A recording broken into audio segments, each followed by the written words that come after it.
everyone, my name is Chloe. Welcome back to my channel. And today I'm going to be talking about the Nataleebfitness situation. If you like the video that I've made for you today, please like the video, share your viewpoint below, and subscribe for more content. I don't know if the subscribe button's here or it's up there. I can't remember, to be quite honest with you.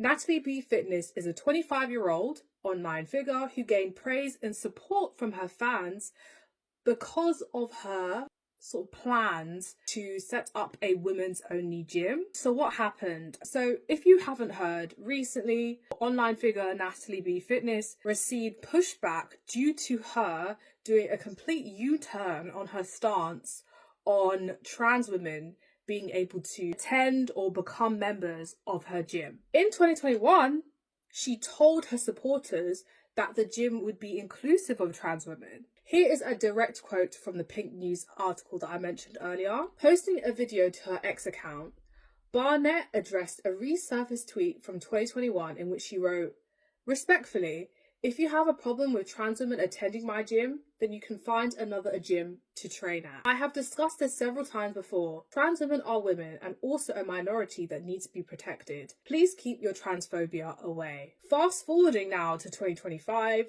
she posted to her ex Twitter account, addressing my tweet from 2021, "The Girl Spot operates as a female-only gym for biological women, tackling harassment, sexual assault and violence that women face inside the gym." The tweet circling was made 4 years ago, and I was in my very early stages of creating a concept. So this is the tweet that she posted on March 9th this year, and fast forward now, why she's receiving so much backlash because of her transphobia. And just looking back at the tweet, I have my laptop here where I have my notes, so if you see me looking down at the screen, you can see that she's insinuating that trans women are predatory towards cis women. And if you think about the term female, I really don't like the way that female sounds. And I think, you know, I've had conversations with my friends around this, like the history of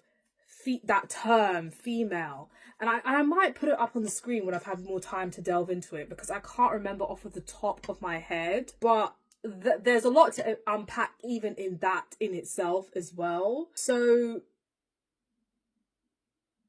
you're continuing this transphobic narrative that trans women are violent, aggressors, predatory, and essentially she is invalidating the womanhood of trans women by saying that this is a woman only space, but really she said it's a cis woman only space. And by using the language she did, it shows that she does not believe trans women are women, and she thinks that having trans women in that environment would make cis women vulnerable to facing, as she listed, harassment, sexual assault and violence. Like, that is a very serious thing to put out there, and she's being held responsible for what she said. But moving back to the fundraiser, it's a big issue for netizens, for online netizens, as she fundraised before these transphobic comments were made, and she portrayed herself to be trans inclusive. So you will have people who are of the community who have funded your project. How does that make any sense? Like, how does that make any sense at all? And you shouldn't be shocked that people have beef with you. They're going to have beef with you. And just to clarify this, because I know that there's some confusion, but some of her funds were raised from her supporters and followers via GoFundMe, and then also some of it's her own money. And I think she has like a fashion gym brand, something like that. But regardless, putting those little sort of factual details aside, people have a right to be frustrated that they're donating to someone who is transphobic. Point blank, period. You can't expect people to not be upset about that. But people care about where their money is going. We don't want to give our money towards people that are encouraging dehumanization and suffering, all the variety of different kinds, different situations to persist, right? And when we try to define womanhood in one way, We know that is damaging. We know that is damaging. Saying that women should do A, B, C, D. I don't want to learn to be more feminine or sit correctly or eat with etiquette with a knife and fork and speak in a certain manner. That's not me, man. And I'm just like, I feel like it's interesting because there's so much beef that goes on. And this is me calling out cis women here, as a cis woman myself, right? You guys have so much beef towards trans women, when cis women, we do so much gender affirming stuff.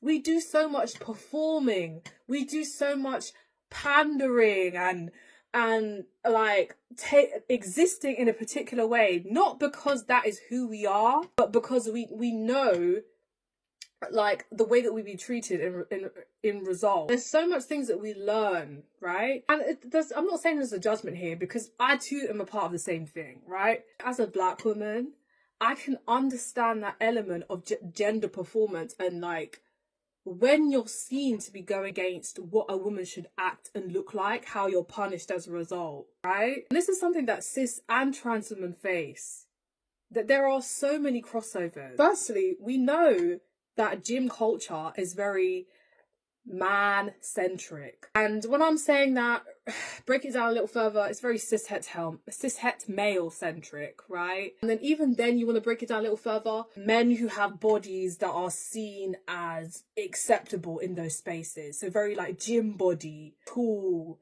You know, you hear people talk about hench and all these different ways of describing someone describing a man in that context that goes to the gym. It's a very diverse group that would feel at home in a women's only gym, that would be able to feel safer in that space, right? And I think it's important to note that not everyone that goes to a women's only gym would fit neatly within the category of womanhood. And for that reason, there's a fluidity that I want to really bring to this video and just make that point in terms of people who might identify as trans, or those that might identify as non-binary, that are within sometimes in the same umbrella, but sometimes not in the same umbrella as each other, or might relate more to, or in some contexts or situations feel comfortable identifying as a woman, but that's not how they might live their lives the majority of the time. And I think a lot of the time cis women might center themselves, cis-het women might center themselves, cis-het women who identify with or express in a very sort of accepted version of femininity, and therefore are performing gender in a way that is considered more acceptable, and it can be very exclusionary of those that do not fit these categories, right? I also wanted to add, what does this mean for queer women, particularly masculine presenting queer women? And I think it's also important to note that cis women can be violent and create spaces. Women within the LGBT plus community are alienated. And that brings me to my next point. As a black woman, that's something that I've essentially faced my entire life, okay? And how even within that experience of black womanhood, things like skin colour, because of colorism, size, because of anti-fatness, how height and gender expression, gender identity, sexuality, disability, how all of these things lead to different experiences and different perceptions and different treatment. We don't have the same experience. So before I talk about black women's experience, I really want to say that my experience does not reflect all black women's experiences.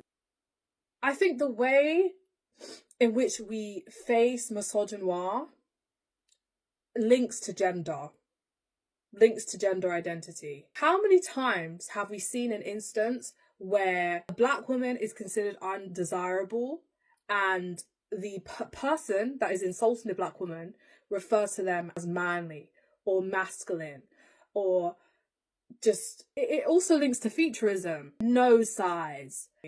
but people see bigger noses as masculine. And I think a lot of the time, black features are seen as masculine as well. So you really, when you have these conversations, you realise that gender and race cannot be separated. Gender and race directly interlink. And we know that in terms of the topic of light skin privilege, part of those privileges is that it's the proximity to whiteness, and it's the different treatment as a result of being seen as more conventional, more feminine, right? And you bring in the conversation around hair, how you dress, all of these different things come into play, right? And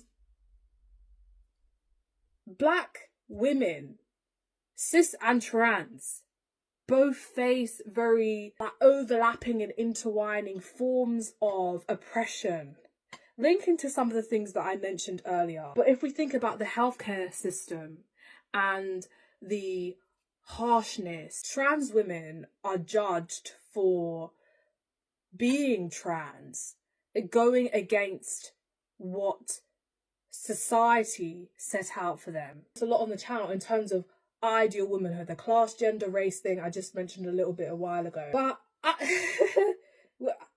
I don't feel like in my life I've always been treated like a woman, if that makes sense. It might sound weird if you're not a black woman. It might sound weird, okay? And I think one of the reasons, when I think about it, there is an element of me that feels insecure in not being considered a womanly enough, or I guess it kind of links to desirability, right?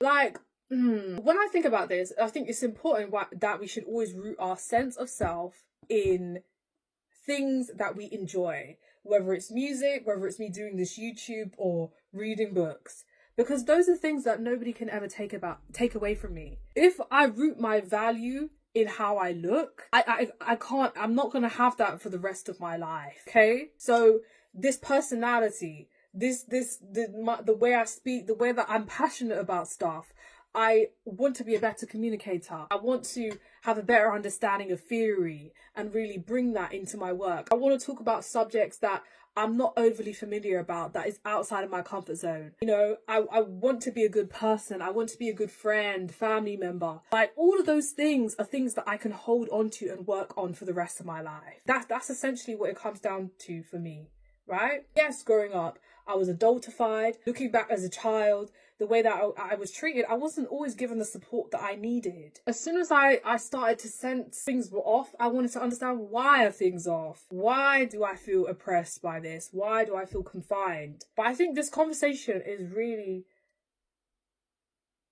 an opportunity to illustrate like our shared experiences, how all of us as people of marginalized genders can come together and have conversations, but then also in terms of that diversity I mentioned earlier, in terms of those that would benefit from going to a women's only gym.